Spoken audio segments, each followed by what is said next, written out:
Hey everyone, it's Gadget Guru. Sorry about the lack of videos. With losing my job and stuff, I had to kind of move and all that kind of stuff. So, as you can see, I'm kind of set up here now. I'm living with my teammate Sean, so still looking for a job, stuff like that. So, like I said, sorry about the lack of videos. I'll be doing more videos now. And this is the first one I want to do because this was also on regionals, but I didn't think about it till like 2 or 3 days after. So.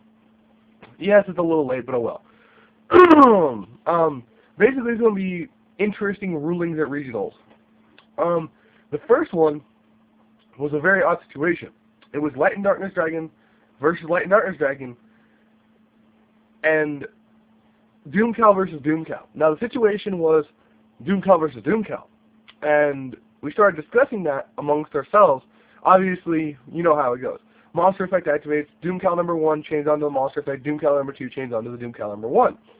That's simple game mechanics, right? Well, apparently not. There was 2 more rulings that were found to contradict that. Now, one was Light and Darkness Dragon. I don't remember the other card, but there was another one. I just don't remember at this time. But basically, if you look at the rulings for Light and Darkness Dragon, it says if 2 Light and Darkness Dragon are on the field and a card is activated, or effect, lad number 1 will chain to the effect to negate it, and lad number 2 won't do shit. This doesn't work. Like, it just doesn't work. Mandatory effects have to activate. Like, no matter what, they must activate. Yet, the ruling saying that lad number 2 doesn't have to do shit. And now you're probably thinking, well, that's not a really big deal with lad. Well, with the Dragon Structure deck coming out, it could become a big deal. So we need to figure that out and get it done. So basically, it was just, you've got 2 mandatory effects, both similar to same text, yet ruled completely differently. Now, I'll give you that the Light and Darkness Dragon was ruled under UDE, not Konami. I'll give you that. But at the same time, Konami said that ruling was official a while back. So, it doesn't make sense. That was number 1. Number 2 was hilarious. Basically, you all know what Exceed Gadgets is. It's coming out. It's getting pretty big. The easiest way to stop them is they go normal summon gadget, use a solemn warning, right? Well, I got called to a ruling situation where player 1 went ultimate offering, paid the 500 for its effect, and summoned a gadget. Well, player 2 went solemn warning. Player 1 objected. I came over and I asked him, what was the ruling situation. Player 1 explained the rulings that Konami gave on ultimate offering state that ultimate offering summons the monster by its effect. You pay the 500 to activate the effect, and then during the resolution, it normal summons the monster. If that's the case, Solemn Warning can't do Bubkiss. It's the same concept as Solemning a Gores, or Solemning a Trigonia, or any shit like that. Solemning a Stars that comes back off its own effect. Same shit like that. So I went, okay, let me go look it up. So I went to the computer, because he said it was on the rulings. So I went and looked it up. Sure enough, it was there. So I came back and said, well, player 1 is correct. It's there. Player 2 appealed. So I went and talked to my head judge. Now, it was kind of funny because when I threw it at him first, he kind of looked at me like, what are you talking about? When I explained it to him in detail, what happened and what the rulings say, needless to say, he said that was retarded. And it's funny because it really is an odd concept. Because if you read Royal Oppression, or not Royal Oppression, Ultimate Offering, it says you can pay 500 to get an extra normal summon. So it doesn't seem like it would be summoning the monster. It seemed like it would just be giving you the ability to summon another monster that turn. However, it doesn't say that. It actually says basically that it's summoning the monster under its rulings.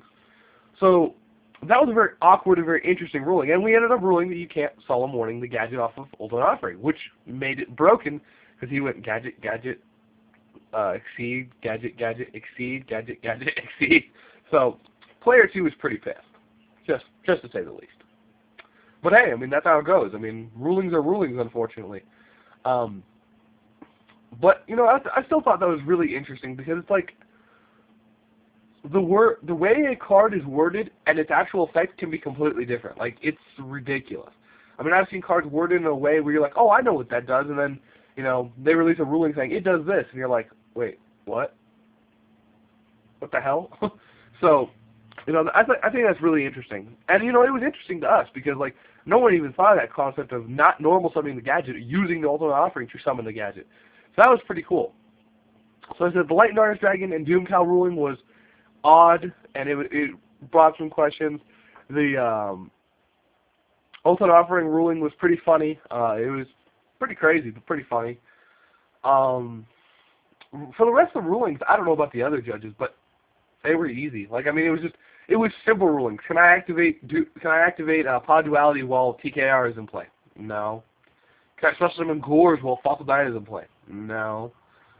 It's just all simple effects. Like, I think the most common question I got ruling that day was, and I quote, can I play Effect Veiler while insert removal card is in play? Banisher, Macros, Defissure, whatever. I saw there was a person there playing anti-meta playing Banisher of the Light, for goodness sake. I mean, I was like, what? Who the hell uses that card anymore? But apparently someone does. So it was pretty crazy. I mean, it was just there was really no response for it. I mean, it was like set a monster you attack into, it's a 2000 defender that banishes everything, and you're like, what? Pretty funny for me, at least. I mean, I thought it was funny watching him. So, but yeah, everyone was like, can I Veiler while, you know, Banisher's in play or Defissure? I'm like, no, can't do that. The second most common question would probably be, can I chain DD Crow to Grapha? Probably the simplest question. Grapha is a non-inherent.